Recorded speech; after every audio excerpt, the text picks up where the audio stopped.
নমস্কার বন্ধুরা, স্নেহার এসেছিল জীবন কথা চ্যানেলে আপনাদের অনেক স্বাগত। আশা করি আপনারা খুবই ভালো আছেন। আজকে আমি আপনাদের পালং শাক দিয়ে একটা অনেক মজা রান্না করে দেখাবো। যদি আপনারা পালং শাক পান তাহলে এভাবে একবারও রান্না করে দেখতে পারেন, আশা করি ভালো লাগবে। এই জন্য দেখুন নিয়ে নিয়েছি সর্ষে, জিরে, তার সাথে শুকনো লঙ্কা। শুকনো লঙ্কার পরিমাণটা আপনারা যেরকম ঝাল খেতে পছন্দ করেন সেই পরিমাণ অনুযায়ী নিয়ে নেবেন। এগুলোকে আমরা জল দিয়ে পেস্ট বানিয়ে নিয়েছি। আর নিয়েছি একটা আলু মিডিয়াম সাইজের, তার সাথে দেখুন তিনটে যে সরু সরু বেগুনগুলো হয় সেই বেগুনগুলোকে নিয়েছি। আর দেখুন এখানে আমি এক আটি থেকে একটু কম পালং শাক নিয়েছি। পালং শাকটিকেও সুন্দর করে কুচিয়ে ধুয়ে রেখেছি। এরপর প্রথমেই কড়াইতে তেল দিয়ে আমি এখানে বিড়ি কলাইয়ের বড়িগুলিকে ভেজে নিয়েছি। এগুলো কিন্তু আমার মা বাড়িতে বানায়, তাই এগুলো কিন্তু খেতেও টেস্টি হয়ে থাকে। আপনারা যেই ধরনের বড়ি পাবেন সেটাকেই প্রথমে একটু ভেজে নেবেন। এরপর আবার আমরা কড়াইতে তেল দিয়েছি। তেলটা গরম হয়ে যাওয়ার পর আমরা ওর মধ্যে আলুগুলিকে দিয়ে দিয়েছি।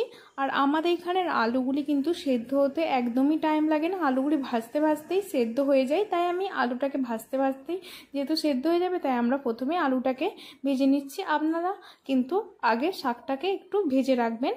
আমার যেহেতু আলু সেদ্ধ হতে সময় লাগে না, তাই আমি আলুটাকে ভেজে নেওয়ার পর ওর মধ্যে বেগুনটাকেও দিয়ে দিয়েছি। দেখুন বেগুনটাও একদম নরম হয়ে গেছে। তারপর ওর মধ্যে আমরা পালং শাকটিকেও দিয়ে দিয়েছি।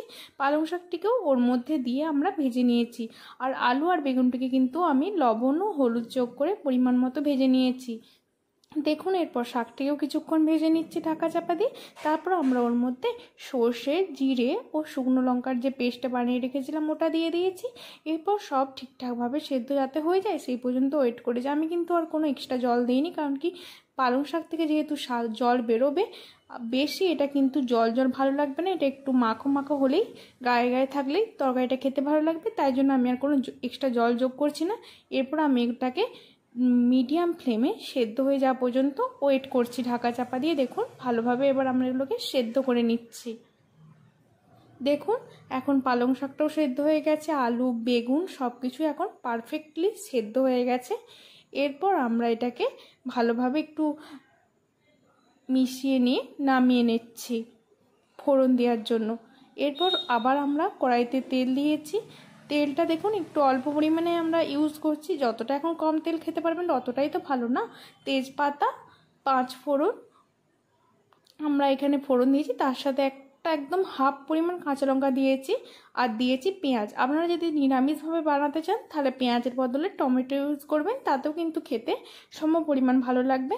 এরপর পেঁয়াজটাকে নরম করে ভেজে নেওয়ার পর ওর মধ্যে আমরা তরকারিটিকে ঢেলে দিয়েছি। এরপর আর কি, এরপর এটাকে আমরা কিছুক্ষণ ভালোভাবে নাড়িয়ে নিয়েছি। আর একটু গায়ে গায়ে হয়ে গেলে এরপর উপর থেকে বড়ি যে আগে থেকে ভেজে রেখেছিলাম ওটা ছড়িয়ে নামিয়ে নিলেই একদম এটা রেডি। এভাবে আপনারা একবার হলেও বানিয়ে খাবেন, আশা করি আপনাদের খুবই ভালো লাগবে। ভালো লাগলে লাইক, শেয়ার, কমেন্ট, সাবস্ক্রাইব করে স্নেহার এসেছিল জীবন কথা চ্যানেলের পাশে থাকার জন্য। পরবর্তী নতুন রেসিপি নিয়ে ফিরে আসবো।